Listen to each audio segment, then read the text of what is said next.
Select the major product that forms from the following series of reactions. So if we look at our starting material, we see that we are starting with an alkyne. So that is the carbon-carbon triple bond. And what we are doing in this first step, we're adding in sodium metal, liquid ammonia at -78 degrees. So these reaction conditions are a dissolving metal reduction.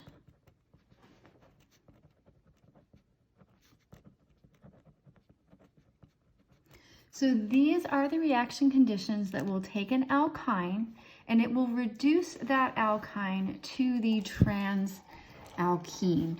So the product of step 1 will be the trans alkene.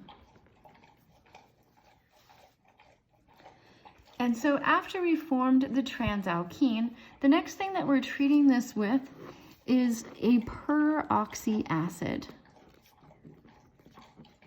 So we know that it's a peroxy acid by the formula here, by the fact that we have CO3H.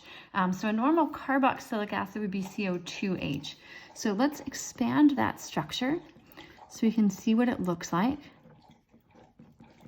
Right, so this is the peroxy acid portion. And so there's your peroxide bond. And so what happens when you have a peroxy acid and an alkene is that you form an epoxide, right? So if we treat this with our second step, that peroxy acid, CO3H, then the product is going to be the 3-membered ring epoxide. And so this is a concerted reaction. So these alkyl groups are going to stay pointing in the directions that they already are.